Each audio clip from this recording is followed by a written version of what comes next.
안 바뀌면 우리는 결단을 하겠다. 지금 사진에 나오는 저 의원들, 소위 비명계로 불리는 의원들이 어제 기자회견을 열고 이렇게 얘기를 했습니다.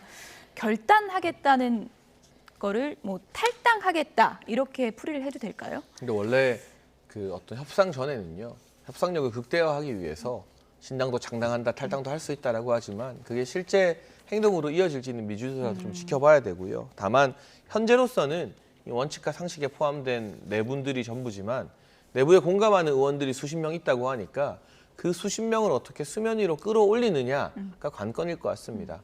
단적인 예를 들면 이재명 대표 체포동의안 표결 때 찬성한 분들, 가결한 분들이 어림잡아 30명에서 40명 되는 거잖아요. 그 사람들이 이 카메라 앞에서 이름과 얼굴을 드러내고 이재명 대표 체제로 총선하면 안 된다. 대표가 기득권 포기하고 험지 출마해라 라고 말하느냐가 관건이에요. 이 4명 가지고는 상징성은 있습니다만 좀 약해요. 그래서 이 4분도 한 달 사이에 본인들의 거취 결단도 중요하지만 세력화를 얼마나 해내느냐가 중요한 분수령이 아닐까 싶고요. 총선 앞두고는 원래 다양한 정계 개편 논의와 소위 말하는 비주류의 어떤 불만 표출이 있기 마련입니다. 매 총선 여야 할 거 없이 다 똑같았어요.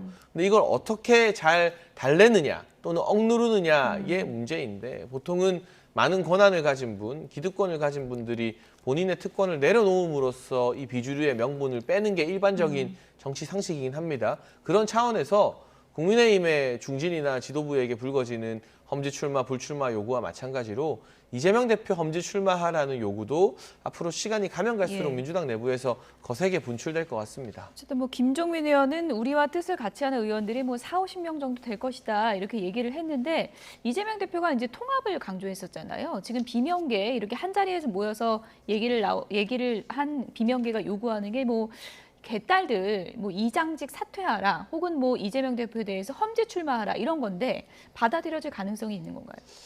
저는 지금 받아들여질 것 같지 않습니다. 왜냐하면 이 대표의 거취라고 하는 것은 총선을 앞두고 주요하게 써먹을 수 있는 카드예요. 그러면 대표 자신도 그럴 테고 이 총선 전략을 지금 짜고 있는 곳도 마찬가지로 그런 연장선상에서 이것을 바라보게 될 텐데 지금 입장 표명해라 라고 해서 지금 입장 표명해버리면 중요한 카드가 지금 사라지는 거 아닙니까? 그리고 지지층만 바라보고 가는 민주당 전 잘못됐다고 생각해요. 그런데 지지층도 없으면 또 다른 선거들을 치르기가 굉장히 어렵죠. 이게 늘 딜레마 상황인데 지지층을 포섭하면서도 우리가 확장적인 어떤 이 행보들을 할 때 훨씬 더 많은 표들을 당연히 받을 수 있을 것이고요. 무엇보다도 그 표를 받는 것은 단순하게 뭐 인물 몇 명을 영입한다고 해서 되는 것이 아니고 실제로 우리가 언행일치 그리고 국민들께 그러한 소구력을 갖는 신뢰를 회복할 때 가능한 것이거든요. 그래서 저는 저 뭐 비명계가 아니라 혁신계다 이렇게 얘기를 해달라고 하는데 저분들께서 얘기하시는 지점도 충분히 당에서 받아들일 안들도 있다라고 생각하고 그러한 지점에서 이재명 대표가 좀 더 유화 제스처를 취하면 국민들 입장에서는